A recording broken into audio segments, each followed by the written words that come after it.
பிஸ்மில்லாஹிர்ரஹ்மானிர்ரஹீம். அல்லாஹ் மட்டும் நம்புவது, அல்லாஹின் தன்மைகளை நம்புவது என்பது ஒரே கடவுளை அவருடைய தன்மைகளுடன் முழுமையாக ஏற்றுக்கொண்டு அவருக்கு எதையும் இணை வைக்காமல் அவரது கட்டளைகளுக்கு முழுமையாக கீழ்ப்படிந்து நடக்கணும். கடவுளை தவிர வேறு தெய்வம் இல்லை, அவருக்கு இணையானவர் எவரும் இல்லை, வணக்கத்துக்குரியவர் அவர் ஒருவரே என்ற உறுதியான நம்பிக்கையை அடிப்படையாக கொண்டு உறுதியாக நம்புவது. அல்லாஹ் வானவர்கள், தூதர்கள், வேதம், இறுதி நாள், குர்ஆன், நபிமார்கள் இப்படி அல்லாஹ்விடம் இருந்து வந்த கட்டளைகளை பின்பற்றுவதும் ஆகும். அல்லாஹ்வின் தன்மைகள் அப்படின்னு பார்த்தா சூரா 60 22, 23, 24 அவர்தான் ஒரே கடவுள், அவரை அன்று வேறு தெய்வம் இல்லை, அனைத்து ரகசியங்களையும் அறிவிப்புகளையும் அறிந்தவர், அவர்தான் மிக்க அருளாளர், மிக்க கருணையாளர், அவர்தான் ஒரே கடவுள், அவரை அன்று வேறு தெய்வம் இல்லை, அரசர், மிக புனிதமானவர், சாந்தியுடையவர், மிகுந்த நம்பிக்கைக்குரியவர், மேலதிகாரம் மிக்கவர், எல்லாம் வல்லவர், மிகவும் சக்தி நிறைந்தவர், மிகவும் கௌரவமானவர், கடவுள் துதிப்பிற்குரியவர், பங்காளிகள் கொண்டிருப்பதை விடவும் மிக மேலானவர், அவர்தான் ஒரே கடவுள், படைப்பாளர், ஆரம்ப வடிவமைப்பவர், மிகவும் அழகிய பெயர்கள் அவருக்கே உரியவை, வானங்களிலும் பூமியிலும் உள்ள ஒவ்வொன்றும் அவரை புதித்துக் கொண்டிருக்கின்றன, அவர் எல்லாம் வல்லவர், ஞானம் மிகுந்தவர். நம்ம அல்லாஹ்வை அந்த மாதிரி நம்ம அல்லாஹ்வுடைய தன்மைகளை நம்பினாத்த நம்ம மற்ற விஷயங்களுக்கு உள்ள போக முடியும். நாம அல்லாஹ்வை நம்புகின்றேன் என்று சொன்னா மட்டும் பத்தாது. அல்லாஹ்வின் மீது நம்பிக்கை கொண்டதை உறுதிப்படுத்தும் வகையில் செயல்படுவதன் மூலம் முக்கியத்துவத்தை அடைவனும்.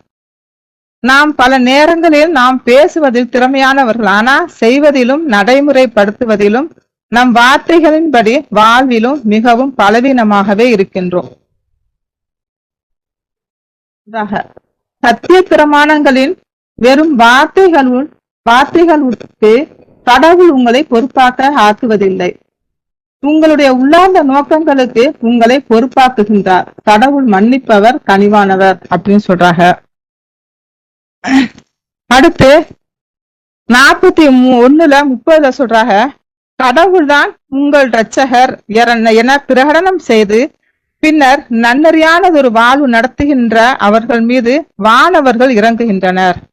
நீங்கள் அச்சம் எதுவும் கொள்ள வேண்டாம், அன்றி துக்கப்படவும் வேண்டாம், சுவனம் உங்களுக்காக ஒதுக்கி வைக்கப்பட்டுள்ளது என்ற நற்செய்தியில் மகிழ்ச்சி அடையுங்கள் அப்படின்னு சொல்றாங்க. 46, 13, 14 சொல்றாங்க. ரஹீம் 46, 13, 14 நிச்சயமாக கடவுள்தான் எங்கள் இரட்சகர் என்று கூறி நன்னறியானதொரு வாழ்வு நடத்துபவர்களுக்கு அச்சம் எதுவும் இருக்காது, அன்றி அவர்கள் துக்கப்படவும் மாட்டார்கள், அவர்கள் சுவனத்திற்கு தகுதி பெற்று விட்டனர், அங்கே அவர்கள் என்றென்றும் தங்கியிருப்பார்கள், அவருடைய காரியங்களுக்கு ஒரு வெகுமதி அப்படின்னு சொல்றாங்க. அதனால நாம அல்லாஹ் மட்டும் என்று வெறும் வார்த்தையால் மட்டும் சொல்லாம நம்பிக்கை, பேச்சு மற்றும் செயல்களிலும் விஷயங்களிலும் அல்லாஹ்வின் கட்டளைகளை தொடர்ந்து நேரான பாதையில் சென்று உறுதியாக இருக்க வேண்டும் என்று அல்லாஹ்விடம் மட்டும், மேலும் அனைத்து படைப்புகளின் இறுதி நோக்கம் அவருக்கே அடிபணிவதுதான். ஏகத்துவத்தை பற்றி தூய்மையான மற்றும் தெளிவான புரிதலை அடிப்படையாக கொண்டிருப்பது கடவுளை பற்றி புரிதல் பல்வேறு விஷயங்களில் இருந்தும் நம்பிக்கைகளில் இருந்தும் வேறுபட்டதாக இருக்குது. அதனால நாம அவர்தான் ஒரே கடவுள் அப்படின்னு சொல்லிட்டு சூரா 112 சூறாவுல சொல்றாங்க, கடவுள் பரிபூரணமான கடவுள், ஒருபோதும் அவர் பெற்றெடுக்கவில்லை, அன்றி அவர் பெறப்பட்டவராகவும் இல்லை, எவரும் அவருக்கு நிகர் இல்லை என்று நம்பிக்கை கொள்ள வேண்டும். நம் அல்லாஹ் மட்டும் என்று நம்பிக்கை வைத்தால் நம்மால் கணிக்க முடியாத எதிர்காலத்தை பற்றி நாம அதிகமாக கவலைப்பட மாட்டோம் அப்படின்னு சொல்றாங்க. 3 18 சொல்றாங்க, அவரை தவிர தெய்வம் இல்லை, கடவுள் சாட்சியம் பகர்கின்றார், மேலும் வானவர்களும் அறிவுடையவர்களும் அவ்வாறே செய்கின்றனர், சத்தியமாகவும் நீதமாகவும் அவர்தான் பரிபூரணமான தெய்வமாக இருக்கின்றார். அவரை அன்றி தெய்வம் இல்லை, எல்லாம் வல்லவர், ஞானம் நிறைந்தவர். அல்ஹம்துலில்லாஹ். அடுத்து அல்லாஹ்விடம் நம்ம பொறுப்பு சாட்டணும். எந்த ஒரு விஷயமா இருந்தாலும் அல்லாஹ்ட்ட நம்ம பொறுப்பு சாட்டிட்ட பார்க்கும். அல்லாஹ்விடம் பொறுப்பேற்படுத்துவது என்பது ஒருவர் தனது காரியங்களை செய்வதற்கு தேவையான அனைத்து முயற்சிகளையும் எடுத்துவிட்டு அதன் முடிவை முழுமையாக அல்லாஹ்வின் மீது நம்பிக்கையுடன் ஒப்படைக்கணும். இது மன அமைதி, பயமின்மை மற்றும் கஷ்டங்கள், சோதனைகள் அனைத்தையும் எதிர்கொள்ளும் வலிமையை தருகின்றது. மேலும் அல்லாஹ் மட்டும் காரியங்களை நிறைவேற்றுபவர் என்று நம்பி மனப்பூர்வமாக அவர் மீது பொறுப்பேற்படுத்தினால் துன்பங்கள், பயம் மற்றும் தோல்விகளின் போதும் அல்லாஹ்வின் மீது நம்பிக்கை வைத்து அவர் விதித்ததை தவிர எதுவும் நம்மை பீடிக்காது என உறுதியாக இருக்கணும். இந்த செயல்களை அல்லாஹ் நேசிக்கின்றேன் என்று சொல்றாரு. அப்ப நம்பிக்கையாளர்களுக்கு மன வலிமையையும் நிம்மதியும் தருகின்றது அப்படின்னு சொல்றாங்க. சூரா 14:11-12 சொல்றாங்க, அவருடைய தூதர்கள் அவரிடம் கூறினார், நாங்கள் உங்களை போன்ற மனிதர்கள் என்பதை விட அதிகமாக எதுவும் இல்லை. ஆனால் தன் ஊழியர்களில் தான் தேர்ந்தெடுத்தோரை கடவுள் ஆசீர்வதிக்கின்றார். கடவுளின் நாட்டத்திற்கு ஒப்பவே அன்று எந்த விதமான அங்கீகாரத்தையும் உங்களுக்கு எங்களால் காட்ட இயலாது. நம்பிக்கையாளர்கள் கடவுள் மீதே பொறுப்பேற்படுத்த வேண்டும். எங்களுடைய 12 எங்களுடைய பாதைகளில் அவர் எங்களை வழி நடத்தி இருக்கையில் கடவுள் மீது நாங்கள் ஏன் பொறுப்பேற்படுத்தாமல் இருக்க வேண்டும்? உங்கள் அடக்குமுறைகளுக்கு எதிராக நாங்கள் உறுதியோடு சகித்துக் கொண்டிருப்போம். பொறுப்பேற்படுத்துபவர்கள் அனைவரும் கடவுள் மீதே பொறுப்பேற்படுத்த வேண்டும் அப்படின்னு சொல்றாங்க. சூரா 65 சொல்றாங்க, மேலும் அவர் ஒருபோதும் எதிர்பாரா புறத்திலிருந்து அவருக்கு வழங்குவார். எவரொருவர் கடவுள் மீது பொறுப்பேற்படுத்துகின்றாரோ அவருக்கு அவர் போதுமானவர். கடவுளின் கட்டளைகள் நிறைவேற்றப்படும். ஒவ்வொன்றுக்கும் அதன் தலைவிதியை கடவுள் தீர்மானித்திருக்கின்றார். அதே மாதிரி 11:56 நான் என் பொறுப்பை என் இரட்சகரும் உங்கள் இரட்சகருமாகிய கடவுள் வசம் வைத்து விட்டேன். அவர் கட்டுப்படுத்தாத எந்த ஒரு சிருஷ்டியும் இல்லை. என் இரட்சகர் நேரான பாதையின் மீது இருக்கின்றார் அப்படின்னு சொல்றாங்க. 123 அதே மாதிரி சொல்றாங்க. வானங்கள் மற்றும் பூமியின் எதிர்காலம் கடவுளுக்குரியது. மேலும் எல்லா விஷயங்களும் அவரால் கட்டுப்படுத்தப்படுகின்றன. நீங்கள் அவரை வழிபடவும் பொறுப்பை அவர் மீது வைக்கவும் வேண்டும். உங்களுடைய இரட்சகர் நீங்கள் செய்யும் எந்த ஒன்றையும் ஒருபோதும் அறியாமல் இல்லை. மேலும் அல்லாஹ்விடம் உண்மையில் சகல காரியங்களையும் அல்லாஹ்விடம் பொறுப்பு சாட்டுவது ஒவ்வொரு மனிதனுக்கும் நிம்மதியையும் உயர்வையும் மறுமையில் வெற்றியையும் தரக்கூடியதாக இருக்குது. இதயத்தால் செய்யும் மகத்துவமிக்க ஒரு இபாதத்தாக இருக்குது. அல்லாஹ்வை நம்புவது அவர் மீது பொறுப்பு சாட்டுவது ஆகும். அல்லாஹ்வை திருப்தி கொள்ள செய்வது, அல்லாஹ்வை பற்றி பிடிப்பது, அல்லாஹ்வின் வாக்குறுதிகளில் நம்பிக்கை வைத்து மன நிம்மதியாக இருப்பது, எல்லா நிலைகளிலும் அல்லாஹுவோடு தொடர்பிலேயே இருப்பது, அல்லாஹ்வின் கட்டளைகளை அவருடைய விதியையும் ஏற்றுக்கொள்வது. இந்த வாழ்வு மறுவாழ்விலும் அல்லாஹ் எங்களுக்கு விதித்ததை தவிர எங்களுக்கு வேற எதுவும் நடக்காது என்று நம்பி பொறுப்பேற்படுத்தணும். அல்லாஹ்விடம் ஒரு செயலை செய்து முடிக்க அல்லாஹ்விடம் பொறுப்பேற்படுத்துவது நமக்கு சாதகமாக இருக்குமா அல்லது பாதகமாக இருக்குமா என்பதை நாம முடிவு செய்ய முடியாது. ஒரு மாணவன் தேர்வுக்கு நன்றாக படிக்கிறான், தேர்வும் நன்றாக எழுதுகின்றான், அவன் வேலை முடிகின்றது. விடைத்தாளை திருத்தும் ஆசிரியருக்கு அவன் கையெழுத்து புரிய வேண்டும். சின்ன சின்ன ஸ்பெல்லிங் மிஸ்டேக் விட்டாலும் சரியான விடையை எழுதி இருக்கின்றான் என்று ஸ்பெல்லிங் மிஸ்டேக்கை பெரிதுபடுத்தாமல் முழு மதிப்பெண்ணையும் தருவதற்கு மனது ஒப்ப வேண்டும். அதுபோலத்தான் நாம் செய்கின்ற வேலைகளை திறம்பட தவறில்லாமல் செய்து விட வேண்டும். அதற்குரிய பலனை தருவது நம் படைத்தவரின் கையில் இருக்கின்றது.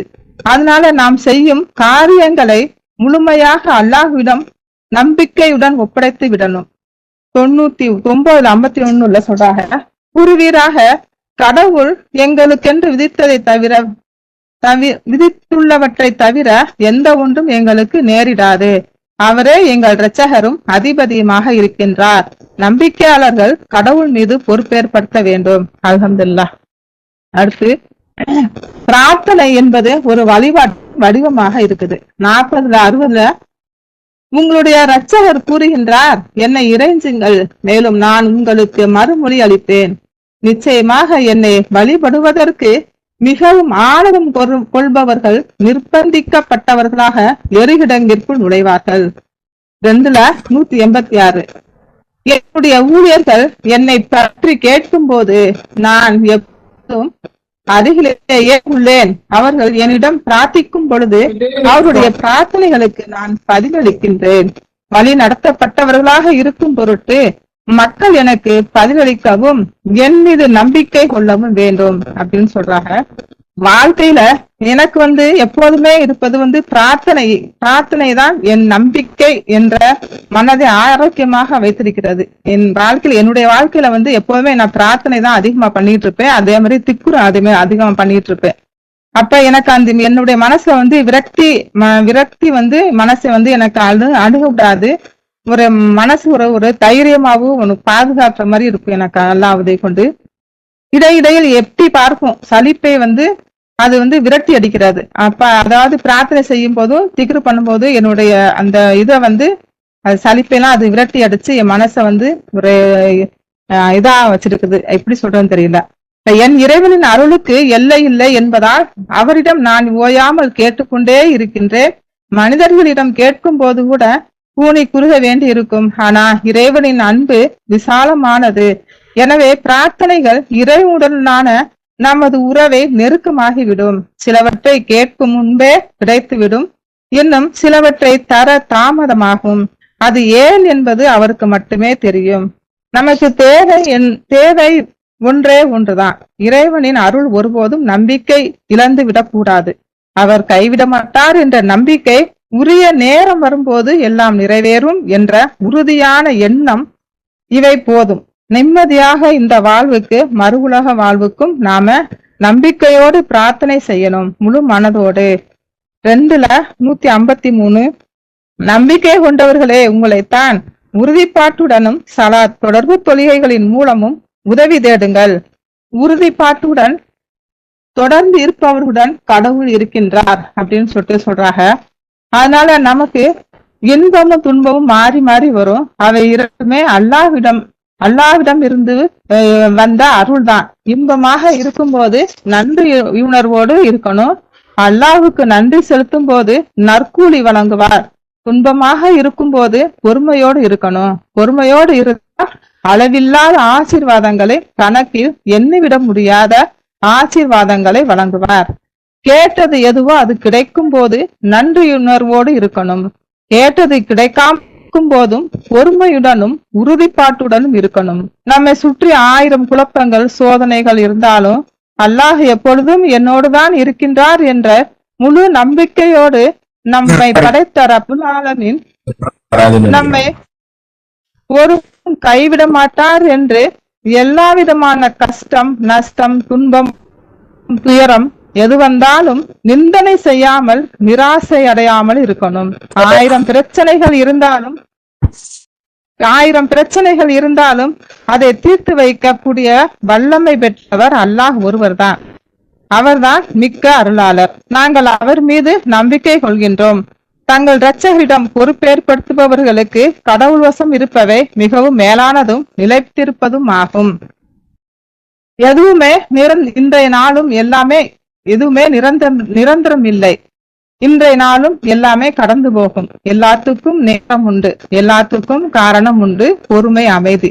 புரியாத இடத்தில் அமைதியாக இருக்கணும். கோபம் வரும்போது பொறுமையை கடைபிடிக்கணும். ஆசைகள் வரும்போது கட்டுப்படுத்தணும். ஏமாற்றம் அடையும் போது கவனமாக இருக்கணும். முடிவு எடுக்கும் போது தெளிவாக இருக்கணும். வாழ்வது ஒரு முறைதான். தேவையில்லாத வருத்தம், கோபம், சண்டை வேண்டாம். எதிர்பார்ப்பு, சில விஷயங்கள் தெரியாமல் இருப்பது நல்லது. நினைப்பது கிடைக்கும் வரை நடப்பது நன்மைக்கே.